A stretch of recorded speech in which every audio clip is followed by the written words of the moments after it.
Welcome to the final episode of Season 4 of Bold Thinking, Entrepreneurial Stories Honestly Told. In a world full of chaos, this is a podcast about the people making positive change in the world using bold thinking to transform businesses and themselves. It's incredibly hard to distill the design career of today's guest in a few words. Amongst other achievements, Dennis Furniss has led design for Unilever globally and more recently for PepsiCo in Latin America, meaning it might be quicker to name the household brands Dennis hasn't had an impact on to date. Throughout his career, Dennis has stood out as a design leader with a reputation for breakthrough ideas that create measurable business impact. I've been lucky enough to have known and been inspired by Dennis for many, many years. And I'm delighted that he's joining us today from Miami to talk about bold thinking and to tell us a little bit about what's coming next. Welcome to Bold Thinking, Dennis. Really excited today. So I want you to start off, and I know it's like everyone's going to be like amazed when all this career comes out because it's so fascinating. Tell us about your career and how does a kid from Congleton in Manchester end up leading design for powerhouses like PepsiCo and Unilever? Yeah, I began like a lot of people, like clueless, right? 16 years old, flunked out of school, no qualifications, went to work in a factory, worked as a truck builder for a few years. And you know, luckily, and I say luckily, it was the 1970s, late 70s, and we had the massive recession of Margaret Thatcher. And I remember the get on your bike, and I'm like, all right, I'll take you literally. So rather than hang around, I did a little backpacking and then put myself into art school. And I was fortunate as well because that was back in the day when you got a minuscule grant, right, as a mature student. And so that was fab for me because you know, having worked for a living, I really discovered myself quite quickly, I think, in terms of what I really love doing. And like a lot of designers, you know, I started as a kid, right? I started before I can even remember. And it wasn't just drawing pictures. Everybody thought, oh, you're great at drawing. But no, it was imagination, right? And I think, you know, imagination is, for me, critical. I'm definitely a daydreamer. And I think my career is sort of a daydream as well, because I can't believe it, honestly, that I've come all this way and I'm still going. I've no idea where it's going to stop or where it's going to end. Hopefully it never will. But yeah, so let me give you the synopsis. So graduated from Camberwell, reluctantly graduated from Camberwell. I applied to the Royal College, wasn't accepted, got the interview. They fiercely told me, you're ready, you don't need more time. And I was completely the opposite. I'm like, no, I just want to keep doing what I want to do, right? And that sort of pushed me out into the workplace. And initially I began as an illustrator. And actually, you know, looking back, I didn't think I was successful, but I really was. I was in FHM magazine. I was a featured illustrator with regular placements and editorial, and that was amazing to do. New Scientist was another client that I don't know how I got them. I didn't have an agent, and I was doing okay and you know loving it, but there was something missing, right? And what was missing was the right of the decision, because when you're an illustrator, they're looking for your style, not your ideas, right? So I was constantly in confrontation, which is a theme throughout my life, you know, with the editors, with the writers about the illustrations that I was doing, because they always wanted the same style. And I would come back with something different every time. And that really threw them off piste, right? So I took the decision to go into design, threw together a portfolio, worked for an agency in London Design Partnership, long since gone. And the true story is I lied my way in, right? I, first of all, said I graduated in design, which I hadn't. Second, I told them I could use a Mac, which was a total lie. I had a kind of Mac for Dummies book with me on the first day, and I was totally petrified.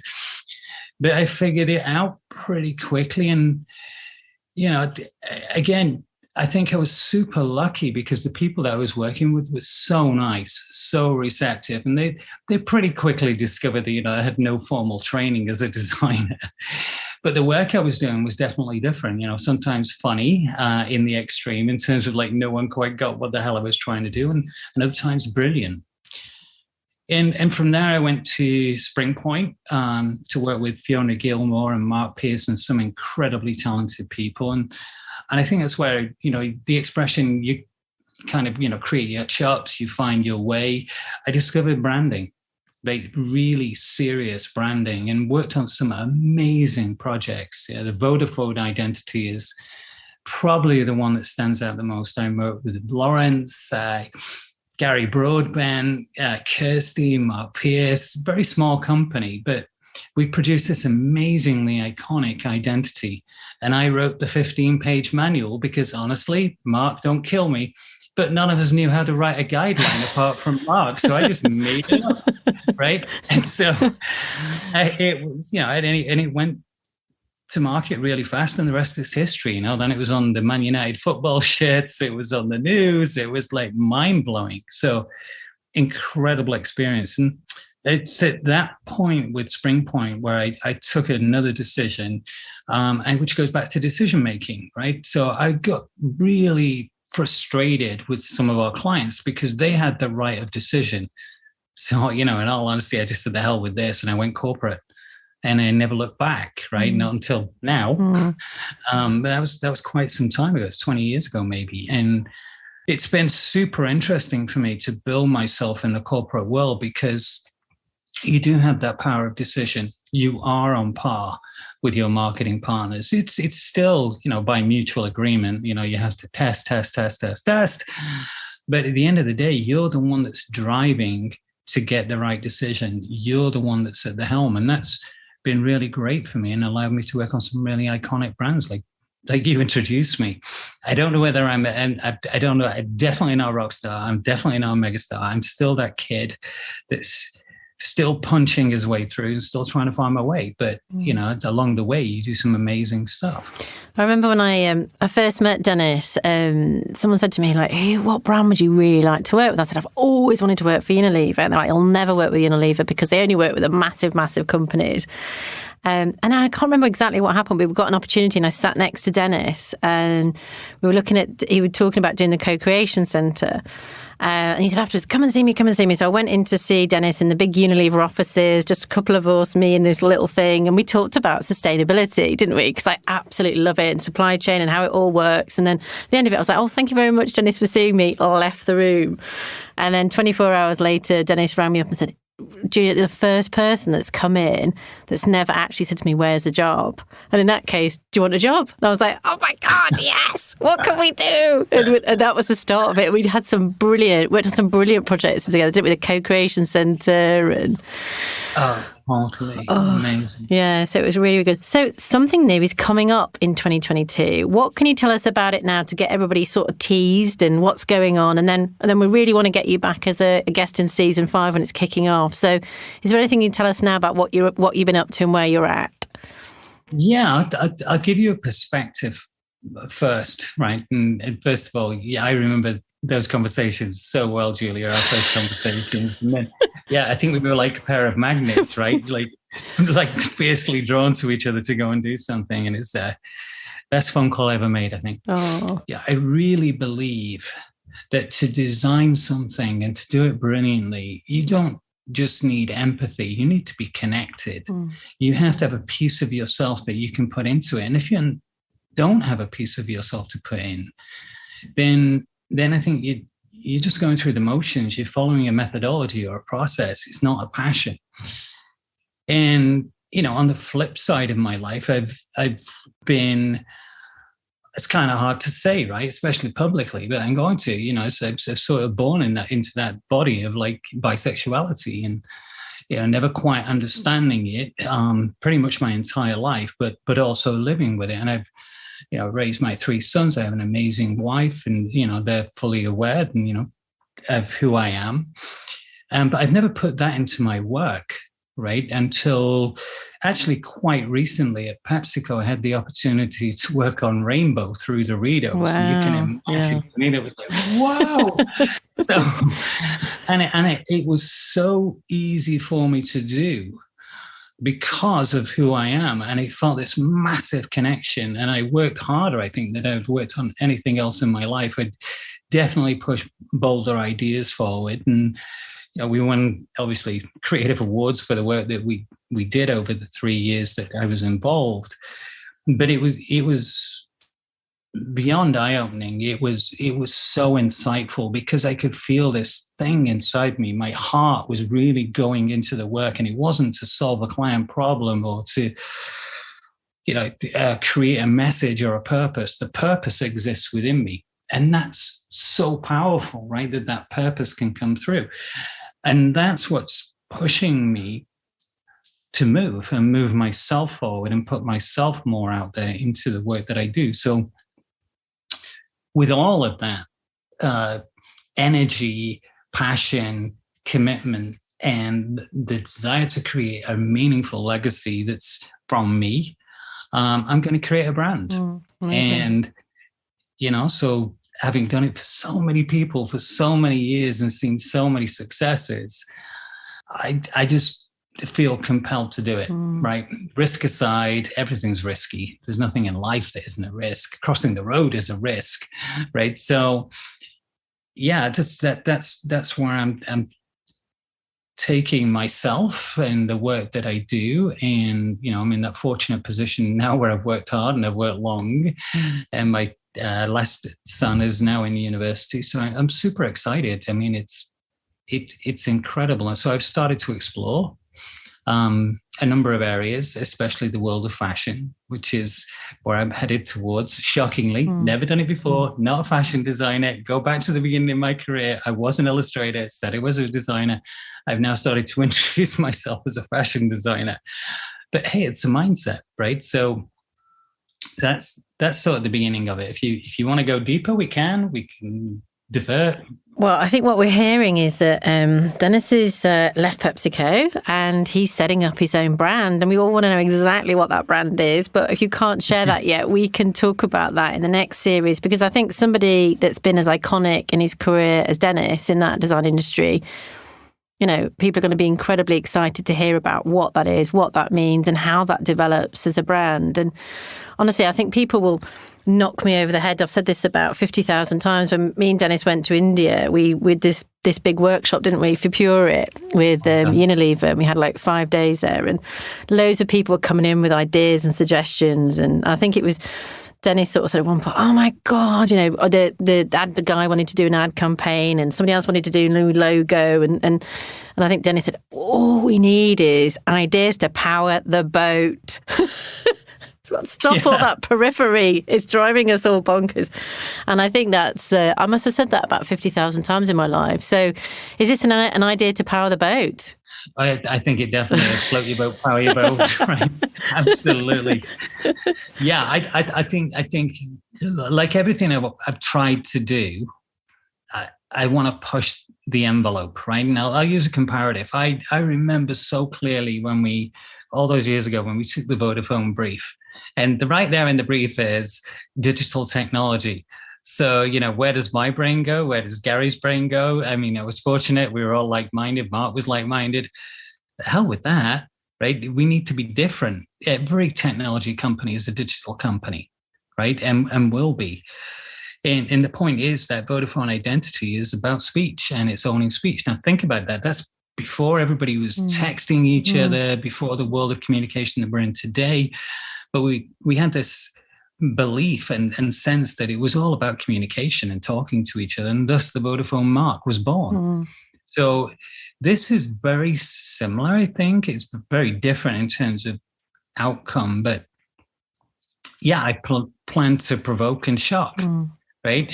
Through the work that I do. And I want to use design and design sensibility and a sense of art and sensuality, and bring that forward for a young man today, old men today. I mean, all men, right? We're not talking MTV awards. We're talking just the reality of, the world that we're living in today, and, how everybody is sort of adjusting because of COVID. Very much so because of COVID. And I think many people are starting to reevaluate themselves and explore themselves a little more. And I think we're all becoming more individual, ironically, now that we're not moving in herds and going to an office and, or into a design studio with 30 people, you become more individual. And I think that's really motivating, right? Because whether COVID ends or not, I don't think that, the political powers that be and the institutions that be can turn back time. I think that, many companies are going to be dealing with this, right? That the sense of career, sense of individuality is going to be a prominent factor. I wouldn't want to be a HR person today, would you? Oh my goodness, no. So what do you think your boldest idea has been, and how have you made it happen? Wow. Yeah, so many. So I said earlier, I do have, there's a reason when I was running a design company of my own and then with two other partners that I was always at odds with people. I'm very single-minded, right? And maybe a little bit too much so, but I blanked on your question, Julia. Do you know what it is? I know your brain, Dennis. I'm going to spend time with you. Yeah. Your boldest idea, there's probably about a million ideas trying to pop out at the same time. Exactly. Yeah, I was going off on a tangent there. We could come back to that. And I tell you what, what I'd love to hear from you is, what do you think people want or need from brands today? Well, I'm going to go back to your bold idea. I'll give you this one nugget. So, many years ago, my wife and I started a small design company, right? And we then worked with another partner design company because we didn't have any people, and we worked with the Furniss company, right? So we went to see Furniss, and obviously they want to give you a design brief. So we sat down, nice and politely, and yeah, that sounds great. But we'll come back in a week because we want to digest what you said and come back with some thinking. So a week later, we went back and I said to the Furniss team, your brand is dead, right? Let's be realistic, right? The brief you're giving us is sort of a back to school idea or something, but surely you're sitting on top of a gold mine because you are the Furniss company. And all you need to do is reframe the brand as a technology and bring it into the 21st century. This is still 20th century, I think. I don't know. No, actually, it was just the turn of the century. But from that simple conversation, we managed to get a budget to go away and create a workshop. And the workshop was essentially to brainwash the client, right? To get them into the mode of thinking differently and to get them inspired. And after all, as designers, that's what we do best. We inspire people. And one of the concepts that we came up with was baby products. And it was just around the time when the bugaboo and the trendy buggies had started to come out. We said, look, Thermos technology for babies, temperature control, anti-BPA, stainless steel products. And we created that idea and we called it Fugo, which came very simply from food on the go. But I wanted a word. And I remember driving the designers we were working with absolutely crazy because they would come back with all these really fun, playful expressions, but none of them were right. They're all sort of like Play-Doh. And Fugo, I just saw him like, oh my God, that's it. Who came up with that? And they'd apparently it was a typo. And I'm like, no, that's it. We're going with it.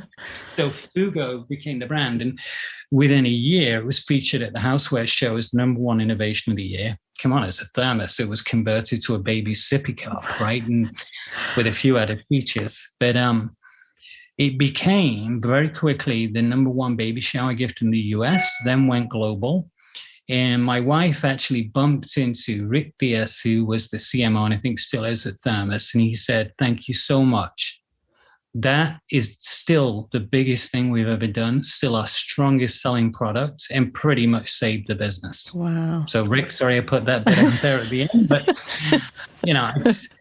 that for me is just, taking something that exists, applying some bold thinking to it, and then bringing it back to practicality, right? How do you make that crazy idea work?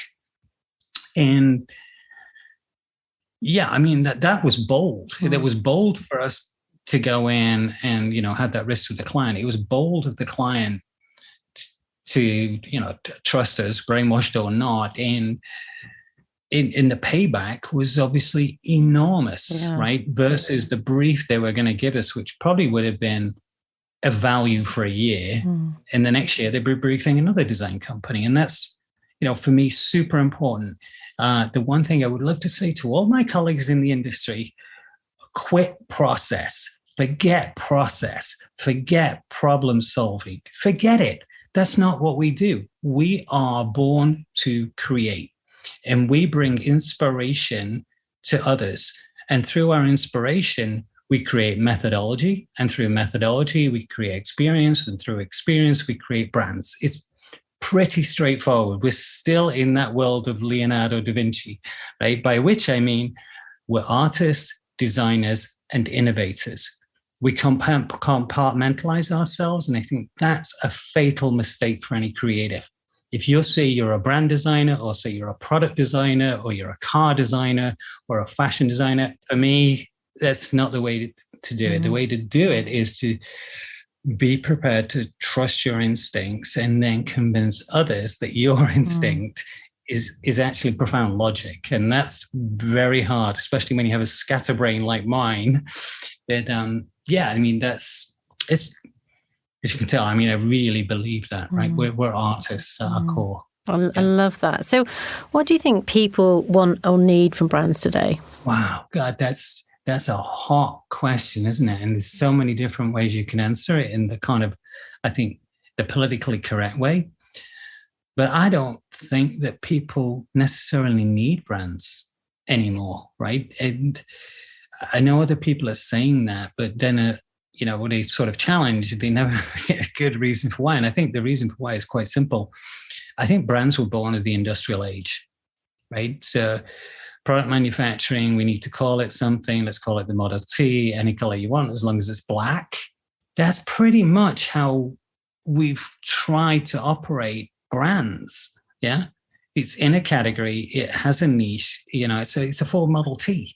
So that doesn't work anymore because people aren't looking to buy products, and they're not even looking to buy an experience. They're looking, I think, to envelope themselves in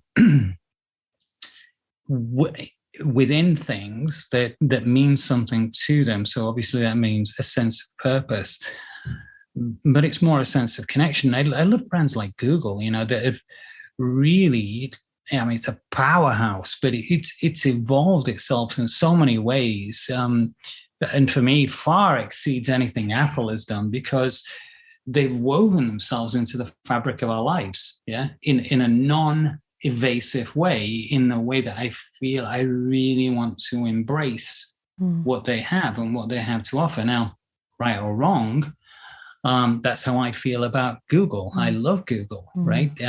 I'm actually dumping my iPhone. Sorry, Apple, lifelong designer, lifelong Apple user, but I'm determined. I'm going to go all Google when I start my new enterprise. I'm going to go as far away from Apple as I can, because Apple for me is still the Ford Model T. And poor old Steve Jobs, I'm sure, is turning in his grave because, Johnny Ives, apologies, but, you set a style that seems so rigid, so Orwellian, so monolithic. It's not creative. It's not. Apple is not a creative brand, and I think they've sort of exploited their position rather than doing what Google has done, which is move into new territories, try new things, be prepared to fail, and they've had a lot of failures. So. Yeah, I don't know the way that takes it, but I think, back to your question, I think everybody should be thinking in that sort of agile, fluid way about creating something that people want. And forget the word brand. Yeah, brand is basically putting a stamp on something and saying you own it, and you're licensing it, or you're giving it to someone for a fee. People don't want that. I really don't think people want that anymore. It's, they want a little rock music in their lives, a little bit of reggae, a bit of salsa. Give me a little of this, a little of that. Who the hell wants to get up every day and listen to the same goddamn song? Not me. So, that's in a very roundabout way, I guess, saying that people want to be part of the story, not be sold the story. Yeah. No, I really love that. So, how optimistic are you, and what do you think it's going to take for a brand to thrive in the future? And you can bring your own ideas and brand into this at the same time. But what's it going to take for brand to thrive? Yeah, well, it's like many moons ago, I met Mark Gabay, right? Luckily, I sort of wangled myself into an interview with him that quickly turned into like lunch together and then like a 2-hour chat. And, he wrote the book on emotional branding. Super smart guy, absolutely incredible person. And he definitely, like moved my perceptions of how I was thinking about brands. But I think Mark didn't get either. It's the word emotion isn't enough in itself, right? The brands are themselves very complex, a set of emotions, or there are different things within each brand. Just like people, they're all distinctly different. And for me, that's been tricky to understand. But where I'm going now is like I personally want to explore the world of sensual branding. I really want to explore it. And that's what's driving me. It's not sensorial, it's sensual. And all our personalities are sensual, right? When you think about who we are, we have a sensual relationship with the world around us, a sensual relationship with our partners, with the people that we love. And we have a sensual mindset, just as humans, and it's that I really want to explore, and I think that's starting to come through, especially in a lot of the the younger brands that have appeared over the last 4 or 5 years.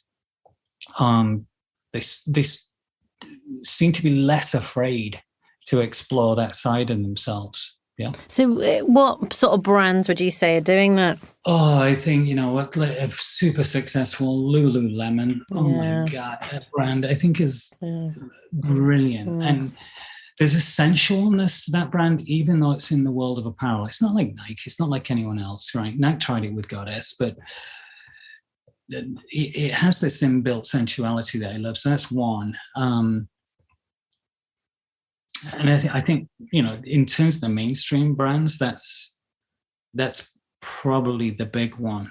But I don't really have another brand that I would point to and say, this for me is a sensual brand, and that's why I want to create. Right? And I think. So, do you think it's a time of the entrepreneur? Oh, for sure. Oh my God, yeah. Come on, how easy could it be right now, right? I mean, but when I say how easy could it be, it's if you go back 10 years, right? The number of channels that designers were able to take part in were very limited. Today, multiplex. We can enter any world through the world of digital, through the world of physical, through the world of connection, experience. And I think that is really powerful. God, do I wish I was 20 years old and a designer today. Yeah. You guys have no idea how lucky you are. Yeah, like the world is your oyster. And the reason I said how easy could it be is I think we have an incredible advantage as creatives in that the tools that are required to run, start, develop a business are way simpler. Your ability to talk and connect with people and tell people what you're striving to do is way simpler. And so you don't need this army now to build a company. It's really, I think, about, your own motivations. And I was reading about someone, I was terrible at remembering names. I was reading about a designer a couple of days ago.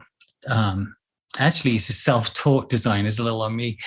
And this story, I think, is incredible because he just, like many entrepreneurs, just had an idea for a company.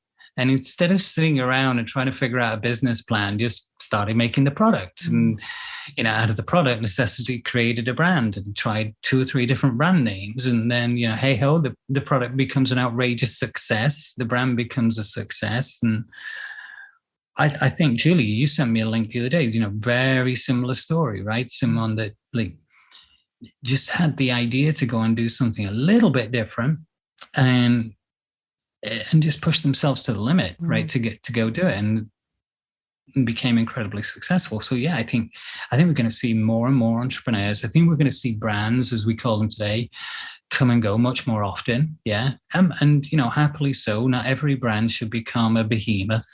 Yeah. Some products or experiences or brands, I hate that word brand these days, but basically, they serve their purpose in the time they're in, and, enjoy them, have fun with them. And that's what I want to do. I'm not going to try and build something that will become a multi-billion-dollar enterprise. I just want to go do something that I really enjoy doing. Has to be successful because I want it to be successful, and I'll feel good about it. And yeah, it's a bit like, I guess, a band recording an album. As long as people love it, I'll worry about the next album later, right? But this is the one, right? So that's me, and how I see the world today, I think, as well.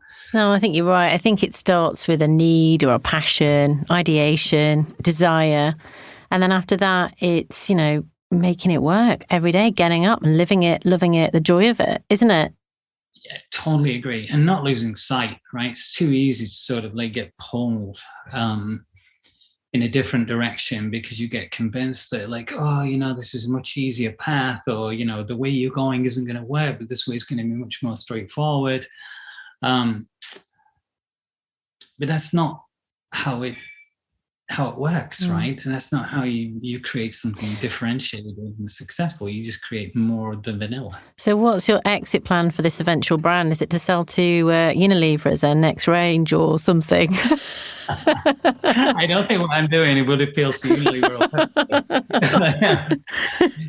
I think the success for me is that it will be successful, right? And the other thing I'm going to do very differently, I'm very conscious of this, and I think I've told you this before, Julia, right? But I'm super selfish, right? I'm the worst person to show creative work to, because I want to mold everything and kind of put bits together. And that's why I've loved being a creative director most of my life, and less so being the designer, more the director. But for the first time, what I'm going to try to do is learn from myself and do the opposite. So when I build this brand, as I build it, I'm really hoping that other people will come on board and we'll build a collective together and, use our experiences and expertise, with mutual passion towards a common goal of creating something super successful that means something to the world. And I guess a bit like I keep referencing bands today. I don't know why, but a bit like a band, when it gets to a certain point, some of them go off and become very successful solo artists. And sometimes the band stays together and keeps going. Sometimes it doesn't. And I think, that for me would be a great outcome if I could, through doing this, attract the interests of friends or other people to be part of it and create it together very much, with that kind of, in the way that I described. And then at some point it will naturally just dissolve, but become something else through the hands of other people. And that's all I want, and and I think for me, that would be the greatest legacy, right? It'd be something that I seeded, worked with us to create, and it goes out into the world. Now, does that mean it gets bought? Does that mean, a company comes along and buys it? I don't know. But I love the story of Factory Records. Anyone that's watched 24-Hour Party People will know it, right? It's the world I grew up in. I know, Julia, right? A lot of people did. But what I loved about that movie is I never knew that none of the bands were actually signed. They all signed in blood. So there were no contracts, right? And when it all fell apart, that was kind of shafting, I think, for everybody. But I love that mindset. And I guess that's still the kid in me from the north of England, right? It's like, let's do this together, mates, right? Let's do this as friends. Let's just go do it, right? We might have a few fights along the way and we may all have a bust up at the end, but let's give it a go. And that's fueling me. Yeah, I can see. I mean, I'm actually looking at Dennis and he's literally radiating with energy, light, enthusiasm. Brilliant. Thank you, Dennis. That's really good. Thank you for joining us today and for listening to Bold Thinking, Entrepreneurial Stories Honestly Told. If this episode has got you thinking, share your comments on LinkedIn, Twitter or Instagram, or you could contact us at the hello@thehonestbrand.com. Join me next time to hear from someone else who's making a positive change in the world. Thank you for Dennis. Yeah, thank you. Brilliant. Thanks, Dennis.